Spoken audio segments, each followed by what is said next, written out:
Bismillahirrahmanirrahim. Assalamualaikum warahmatullahi wabarakatuh. Alhamdulillahillazi arsala rasulahu bil huda wa dinil haqq liyudhhirahu 'ala ad-dini kullihi wa kafaa billahi shahida. Asyhadu an la ilaha illallah wa asyhadu anna Muhammadan 'abduhu wa rasuluhu la nabiyya ba'da. Allahumma shalli wa sallim 'ala sayyidina Muhammadin wa 'ala alihi wa sahbihi ajma'in, amma ba'd. Alhamdulillah, segala puji dan puja bagi Allah yang kembali Allah telah memberikan semua nikmatnya kepada kita, nikmat yang tak hingga, nikmat yang tak bisa dihitung, nikmat yang tidak ada nikmat yang lebih besar daripada nikmat dari Allah SWT. Sehingga Allah mengatakan kepada kita, wa in ta'uddu ni'matallahi la tuhsuha, dan jika kalian menghitung nikmat yang Allah berikan, la tuhsuha, tidak akan bisa, tidak akan mampu. Khalifah duduk. Tidak akan. Kenapa tidak bisa? Karena banyak. Duduk, Bang Samil. Hati duduk. Nah, alhamdulillah Allah masih berikan semuanya kepada kita, nikmat yang umum sampai nikmat yang khusus, yaitu iman dan Islam, taufik dan hidayah. Dengan semua nikmat itu, pagi ini kita bisa berkumpul, sholat subuh berjamaah, dan kembali melanjutkan pelajaran kita tentang pribadi dan budi pekerti Rasulullah SAW dari kitab Syama'il Imam At-Tirmizi. Kita sudah sampai di bab ke-20 sekarang. Bab sekarang nih bab terkait dengan yang barusan Nabi bilang, bab tentang duduk. Makanya disuruh duduk. Babu ma jaa fi jilsati Rasulullah sallallahu alaihi wasallam. Bab tentang duduknya atau sikap duduk, cara duduk Rasulullah. Hadis yang ke-120. Dalam sebuah riwayat yang bersumber dari Qabilah binti Makhramah radhiyallahu anha, dikemukakan bahwa ra'aita Rasulullah sallallahu alaihi wasallam fil masjidi wa huwa qa'idun al-qarfasa. Qalat falamma ra'aitu Rasulullah sallallahu alaihi wasallam al-mutakhashshi'a fil jilsati fa ur'idtu min al-faraq. Dia, yang maksud dia di sini adalah Qabilah yang ngomong ini, yang bercerita, melihat Rasulullah sallallahu alaihi wasallam di masjid sedang duduk qurfasa, ya kan? Fil masajidi wa huwa qa'idun al-qarfasa. Duduk qarfasa. Duduk qurfasa itu duduk, kalau di penjelasannya, duduk bertumpu kepada pinggul, ya.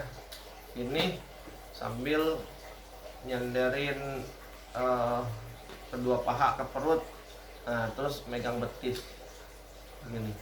Atau mungkin kalau kita begini, seperti itu. Itu namanya duduk qurfasa.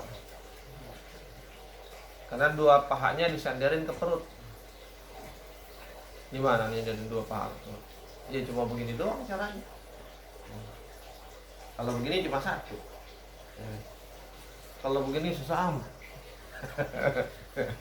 Ya kan? Terus megang betis pula. Jadi mungkin begini. Tapi mungkin bisa jadi juga begini. Kan megang betis.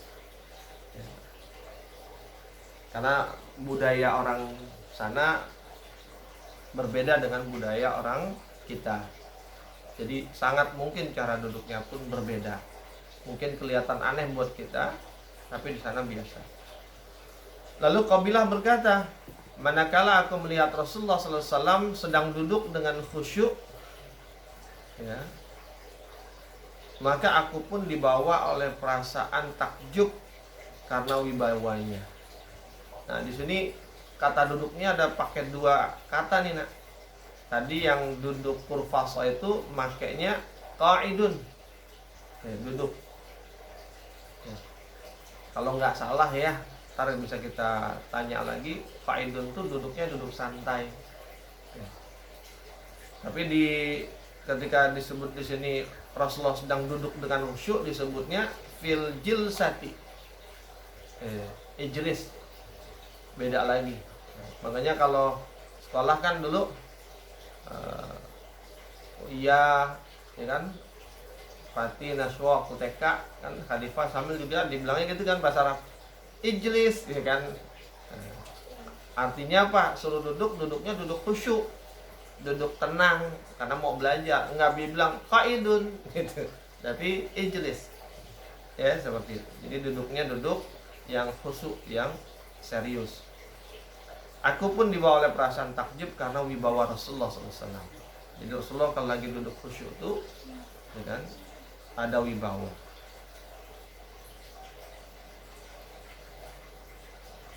Yang hadis ke-121, Abbad bin Tamim berkata bahwa pamannya bercerita. Ya. Yang merayakan nggak ada yang ini. Hah? Yang ngeliat. Yang Oh, yang riwayatin ada, kan ada Anas bin Malik, ada Ali bin Abi Thalib. Di sini ada beberapa memang bukan nggak terkenal, kita yang nggak kenal. Jadi kan Qabilah binti Makhramah, dapat dikenal nggak? Nah. Abbad bin Tamim berkata bahwa pamannya bercerita. Yang dimaksud dengan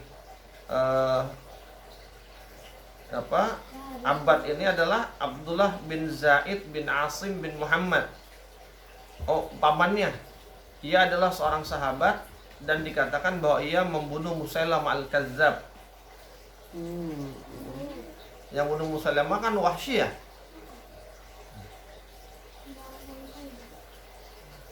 Abdullah bin Zaid. Kenapa? Sama Abdullah bin Zaid. Oh, Wahsy nombak ya. Setelah itu diselesaikan nama Abdullah bin Zaid. Oh ya benar, Abdullah bin Zaid. Jadi adanya Habib bin Zaid. Kenapa? Adanya Habib bin Zaid. Bukan. Suaminya Nusaibah. Nusaibah itu yang ini kan, yang anaknya. Yang anaknya dibunuh sama Musailamah. Iya, terus dia ikut perang juga kan? Yang tangannya hampir putus kan? Putus. Putus ya. Jadi Abbad bin Tamim ini berkata, jadi Abbad bin Tamim ini punya paman. Nah, pamannya itu Abdullah bin Zaid. Ya. Apa kata pamannya? Kata Abdullah bin Zaid. Nah, berarti terkenal kan? Ya, dikenal kan? Annahu ra'an Nabiyya sallallahu alaihi wasallam mustalqiyan fil masjidi wa wadi'an ihda rijlaihi 'alal ukhra. Sesungguhnya ia melihat Rasulullah SAW berbaring telentang di masjid dan salah satu dari kakinya ditumpangkan pada kaki lainnya. Telentang di masjid, telentang, terus kakinya ditumpangkan. Nah, ini. Ya. Tiduran. Iya, tiduran. Tidurnya telentang. Ini kecil ya, Nak ya, urusan. Ngapain sih duduknya Rasul dibahas? Ngapain sih tidurnya Rasulullah dibahas? Ya. Kalau kita ngelakuinnya karena pengen nyontoh Rasul, ittiba, berarti kita nyontoh sunnah yang dilakukan Rasul. Kalau niatnya nyontoh, dia berpahala. Coba bayangin, cuma duduk tapi niatnya nyontoh duduk Nabi, dapat pahala duduknya. Tapi kalau kita duduk biasa aja, mau duduk aja nggak niat, kenapa Nak?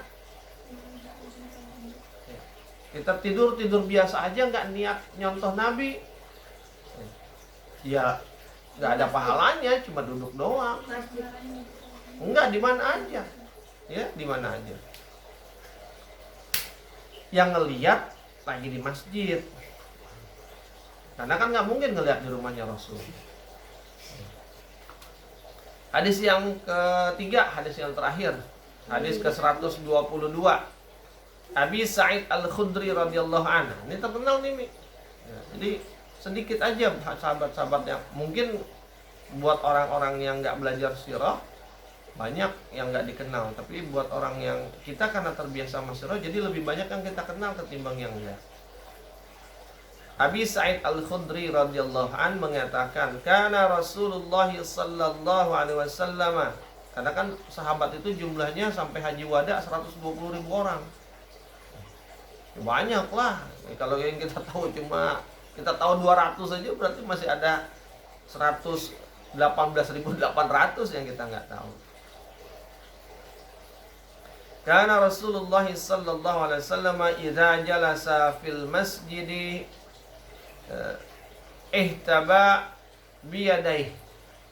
Apabila Rasulullah SAW duduk di masjid, ya, ada yang mengatakan duduk di dalam majelis, maka ia duduk secara ihtiba, ya, dengan kedua tangannya.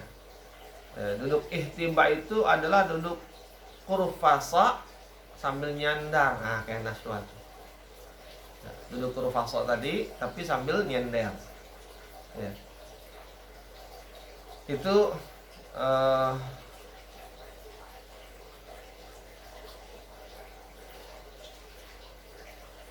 tiga hadis, ya, yang berkaitan dengan cara duduknya Rasulullah. Ada satu tentang berbaringnya Rasul. Ya, kalau kita tahu kan, udah tahu begini, ketika kita duduk ternyata kita duduk kurfasa, niatin dalam hati, nyontoh Nabi ah. Itu dapat pahala.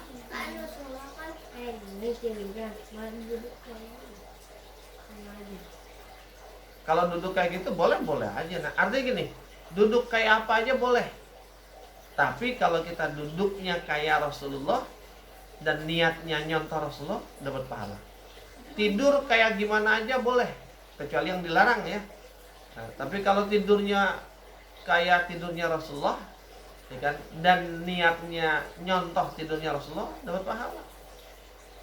Kalau kita tahu nih ada banyak cara duduk, terus kita pilih kayak yang Rasulullah, itu dapat pahala.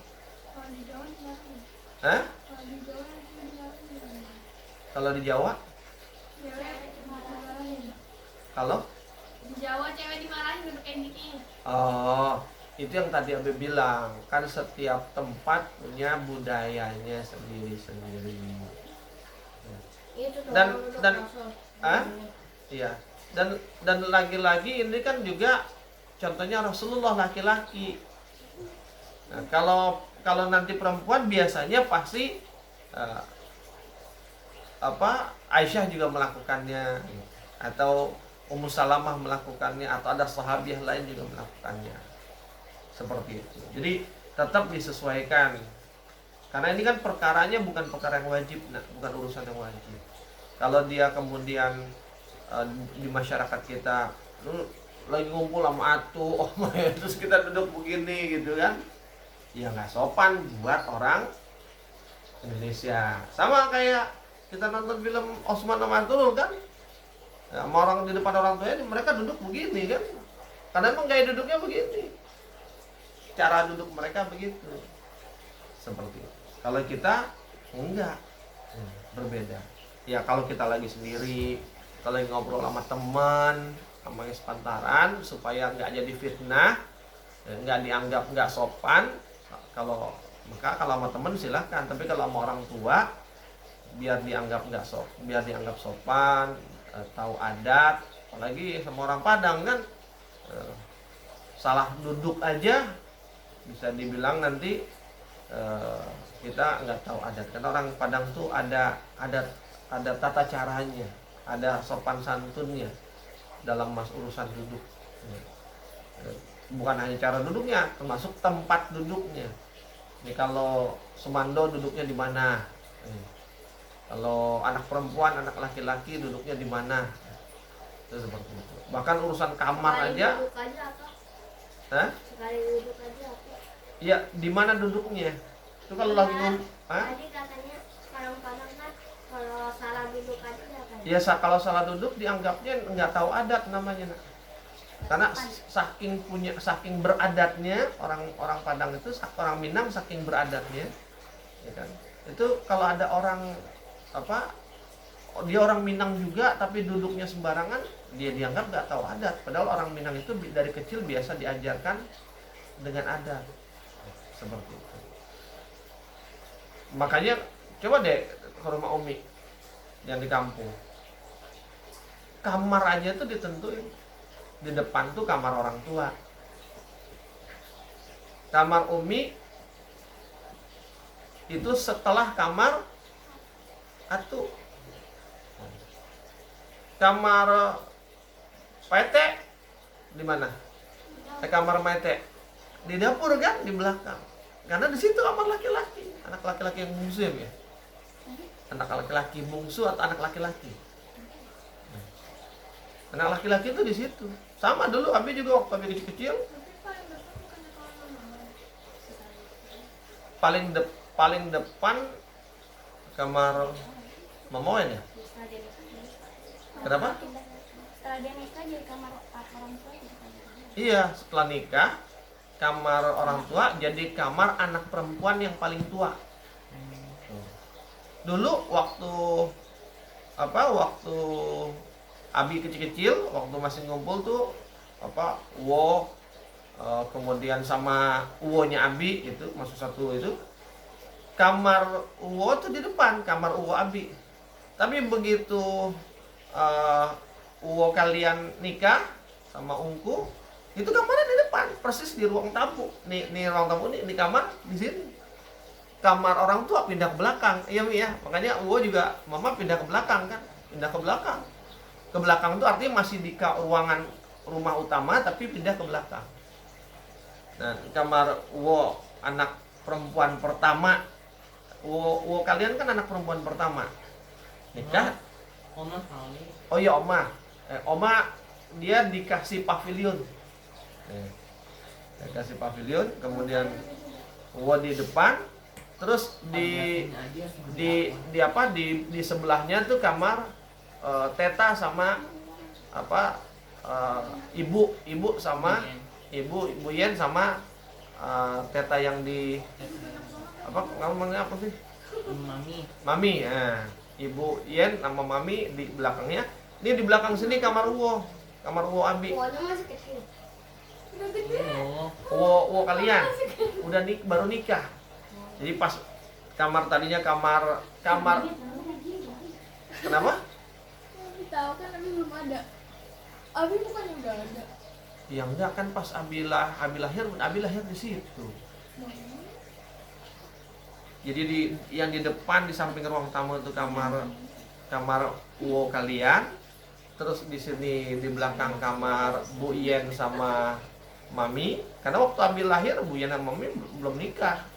Nikahnya pas Abi udah seumuran. Iya mungkin. Iya apa Salifah gitu seumuran. Makanya waktu mereka nikah yang nari dinding badindinnya Abi.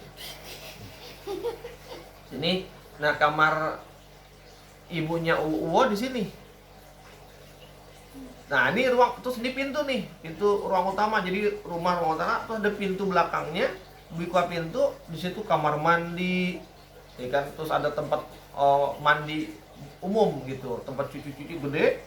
Nah pas keluar pintu tuh di sebelahnya, nah artinya udah keluar, di situ kamar manjang, kamar atas Atu ya, Atu, kamar Atu tuh di situ, ya kan? Kamar manjang. Kalau buat Abi manjang. Jadi di luar sama kayak kamarnya Meteil, kamar Mete kalian dari Umi. Nah terus sebelahnya nanti ada pavilion, nah di situ baru pavilion itu rumahnya khusus, rumahnya Oma. Pavilion itu lebih besar karena ada ruang tamu, ada kamar, ada kamarnya ada 2, ada ruang tamu. Itu buat anak pertama. Kalau yang lainnya cuma kamar 1 kamar doang. Jadi Abi itu sama Uwo, sama uminya Abi itu sampai punya anak Suami 2 apa 3. Sampai Padang sama Abi tanya. sama Panjang. Itu masih 1 kamar. 1 kamar doang.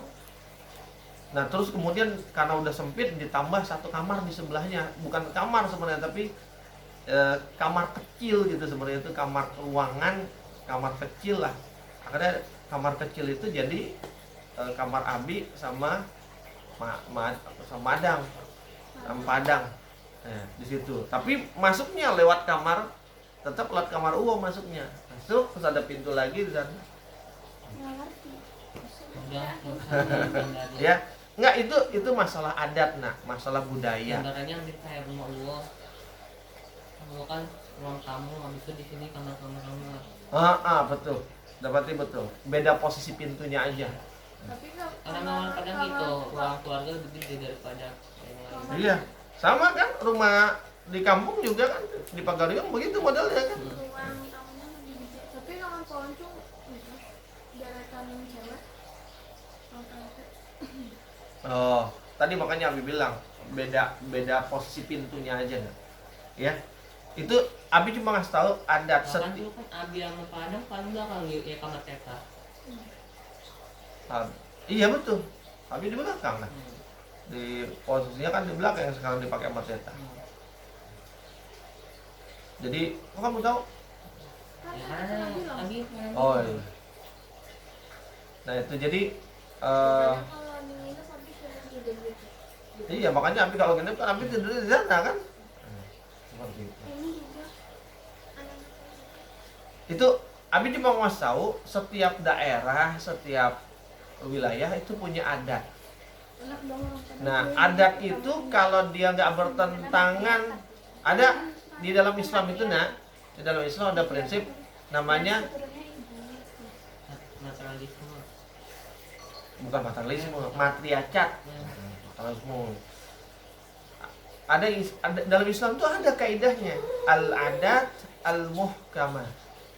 Adat itu bisa jadi hukum selama dia tidak bertentangan dengan syariat. Jadi Islam itu mengakomodir adat istiadat selama dia tidak bertentangan sama syariat.